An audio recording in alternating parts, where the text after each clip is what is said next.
and we have, a lot of old cities, and Fez, Marrakesh, and other cities. So it was mainly cultural. People used to go to Morocco because it's exotic, because the weather is nice, and they used to go to the cities. We didn't have resorts, big resorts on the seashores, and this is what we have built in the last 5-6 years. It's called the Azure Plan. So basically, it was giving sites to big developers.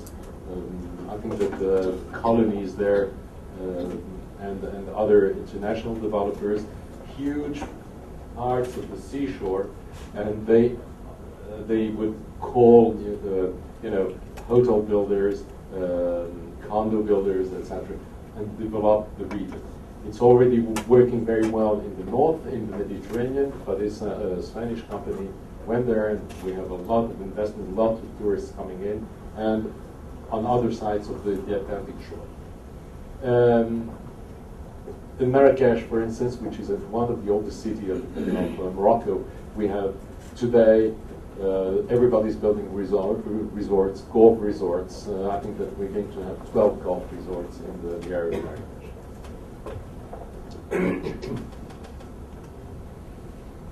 Now, we have also the problem, the idea of export sectors. We have 8 sectors. So, you can read, I'm not going to read it for you. Basically, it's to take, we're talking about offshoring. What offshoring, we found out that offshoring was one of the most important sectors where Morocco could have a strong development. Why offshoring? Because we in Morocco, people speak French and speak Spanish. The local language is Arabic, is a dialect of Arabic and Arabic. But we, as foreign language, everybody speaks French and Spanish. So all the call centers, the back office, and these kind of things are in French-speaking. French-speaking call centers are today in Morocco. And you know how you do that? You start, one company comes, starts, it works. The second one comes, and it's a snowball.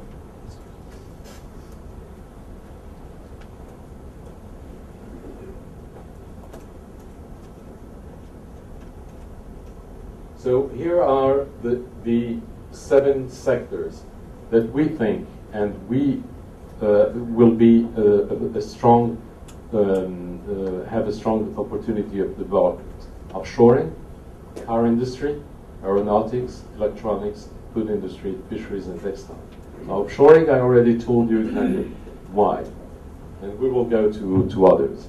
Car industry, of course, Moroccan companies started many years ago, to build parts for big companies, big car industries, and it became, again, somebody does something, it works, somebody else comes, and it works. Aeronautics, the same thing.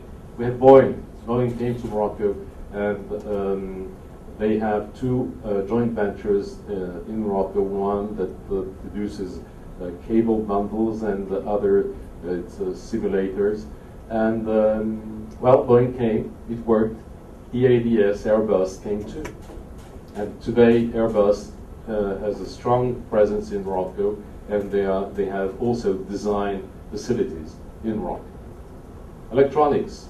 When I was coming here to the United States, I looked at the trade between Morocco and the United States, and I thought that most of the exports from Morocco to the United States are going to be, food industry or something like that. Well, it's not. It's electronics.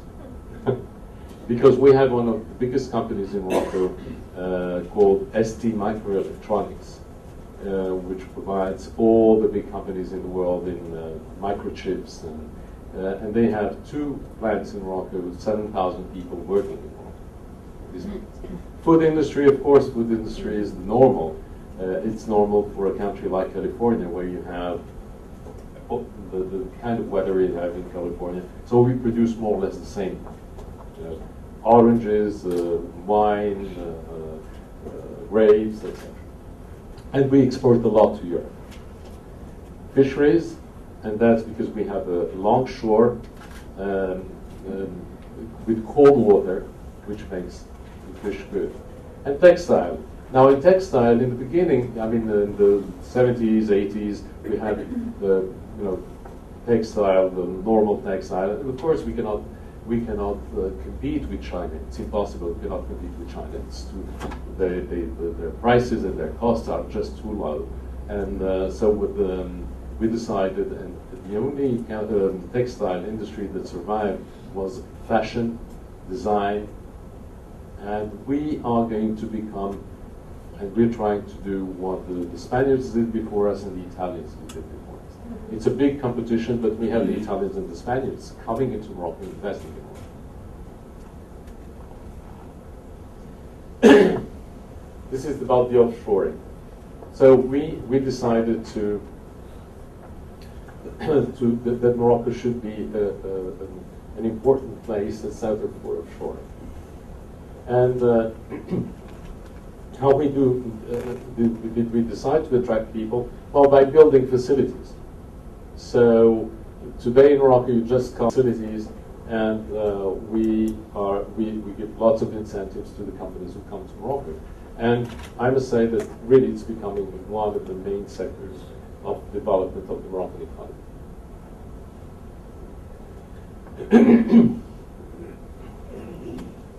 So here are the offshoring sectors: banking, accounting and finance, customers, human resources, etc. But we can think also about architecture. We can also think about design, electronic design, and others. You see, here you have a sense of a distance between Europe, between the main European cities and Casablanca.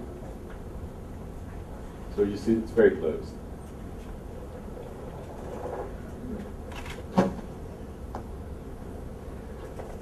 Okay. So this gives you a sense of the costs, how the costs are lower in Morocco, and why it is attractive. And also we have, let's say, a good human resource. We have very good human resources, and of course we propose training subsidies. We propose the government gives a lot of incentives to the companies who want to set in offshore. I'm not going to. This is if you want this, I'm going to leave it with the Chamber of Commerce, and you can look at it with more details, because otherwise people would just go too much into the details. So 30,000 job opportunities, 5 billion dirhams of GDP. That means more or less $7 billion of GDP. It's a very important sector for us. Here are the companies that already exist in Morocco, that are already in Morocco working on having their call centers and other facilities for offshoring. So you can see Accenture, TCS, Capgemini, and others, and the main banks, the main French banks. So the most important thing, as I was saying, and again, you will have the details if you want. You will have a copy of all this. But the main advantage of Morocco is the proximity of the main economies of the world, the low costs in the country, and skilled human resources. So whoever wants to do something in Morocco, he or she has all these incentives: proximity, human resources, and lots of incentives from the government. Again, this is made to attract the Moroccan, the investment, the foreign investment, and the domestic investment. And today you can see, before the Moroccans had the money. You had an industry, but you had also trade. Most of the people put their money into real estate because it was safer. Today you can see more and more Moroccans going into industry and more, let's say, production sectors, because it's easier to do business in Morocco, and it's really convenient, and they see big opportunities. Now, this is the subcontracting. This is one of the sectors that we work. Now, about the free trade agreement with the United States, and that's very important. The big challenge today is to make this free trade between the United States and Morocco work. You know, trade between Morocco and the United States is one day of trade between Canada and the United States. It's nothing. But if you look at the experience of Jordan, who signed the free trade agreement with the United States, Jordan in 5 years multiplied by 110 the trade between Jordan and the United States. But they started very low. They started at $10 million, and now they are at $100 billion. But, you know, I would be very happy if we could bring trade between Morocco and the United States to $6 billion, $7 billion.